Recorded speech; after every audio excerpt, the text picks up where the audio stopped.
श्री राम हृदय स्तोत्र।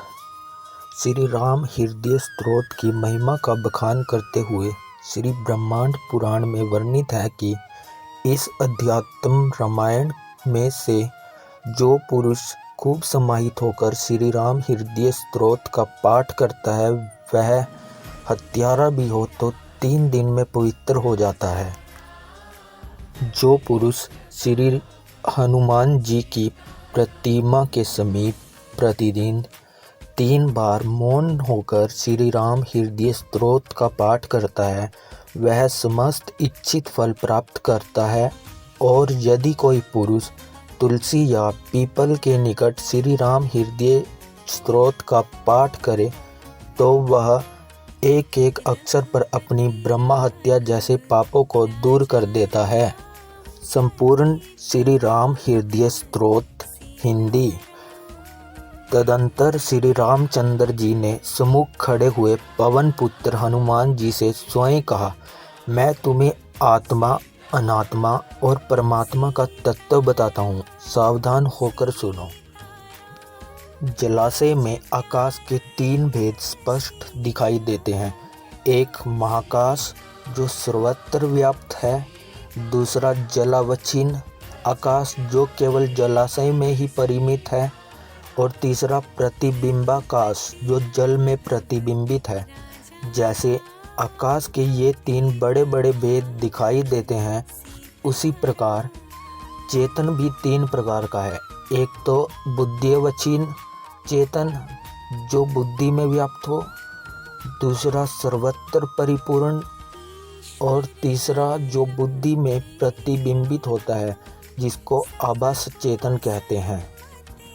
इसमें से केवल आभास चेतन के सहित बुद्धि में ही कर्तृ तत्व है, अर्थात चिदाभास के सहित बुद्धि ही सब कार्य करती है। किंतु अज्ञजन भ्रांतिवश निर्वचन निर्विकार साक्षी आत्मा में कर्तृत्व और जीवत्व का आरोप करते हैं, अर्थात उसे ही कर्ता भोक्ता मान लेते हैं। हमने जिसे जीव कहा है उसमें आभास चेतन तो मिथ्या है क्योंकि सभी आभास मिथ्या ही हुआ करते हैं। बुद्धि अविद्या का कार्य है और परमात्मा और परम ब्रह्मा वास्तव में विच्छेद रहित है, अतः उसका विच्छेद भी विकल्प ही माना हुआ है। इसी प्रकार उपाधियों का बोध करते हुए साभास अहंरूप अवच्छिन्न चेतन जीव की तत्वमसि तू वह है आदि महाकाव्यों द्वारा पूर्ण चेतन ब्रह्मा के साथ एकता बतलाई जाती है। जब महाकाव्य द्वारा इस प्रकार जीवात्मा और परमात्मा की एकता का ज्ञान उत्पन्न हो जाता है उस समय अपने देह कार्यों सहित अविद्या नष्ट हो ही जाती है, इसमें कोई संदेह नहीं। मेरा भक्त इस उपर्युक्त तत्व को समझकर मेरे स्वरूप को प्राप्त होने का पात्र हो जाता है।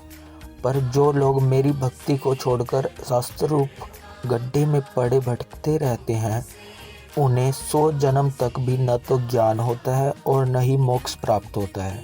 हे अनघ, यह परम रहस्य मुझ आत्म स्वरूप राम का हृदय है और साक्षात मैंने ही तुम्हें सुनाया है। यदि तुम्हें इंद्रलोक के राज्य से भी अधिक संपत्ति मिले तो तुम इसे मेरी भक्ति से हीन किसी दुष्ट पुरुष को मत सुनाना। श्री महादेव जी उवाच।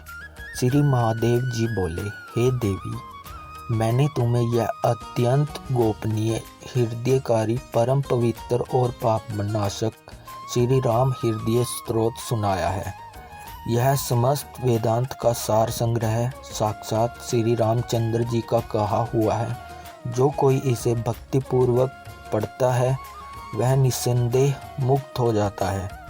इसके पठन मात्र से अनेक जन्मों के सचिंत ब्रह्मा हत्यादि समस्त पाप निस्संदेह नष्ट हो जाते हैं, क्योंकि श्री राम के वचन ऐसे ही है।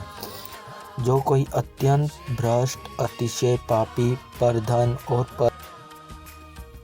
परिस्थितियों में सदा प्रवृत्त रहने वाला चोर, ब्रह्मा हत्यारा, माता पिता का वध करने में लगा हुआ और योगीजनों का अहित करने वाला मनुष्य भी श्री रामचंद्र जी का पूजन कर इस राम हृदय का भक्तिपूर्वक पाठ करता है, वह समस्त देवताओं के पूज्य उस परम पद को प्राप्त होता है जो योगी राजों को भी परम दुर्लभ है। जय श्री राम।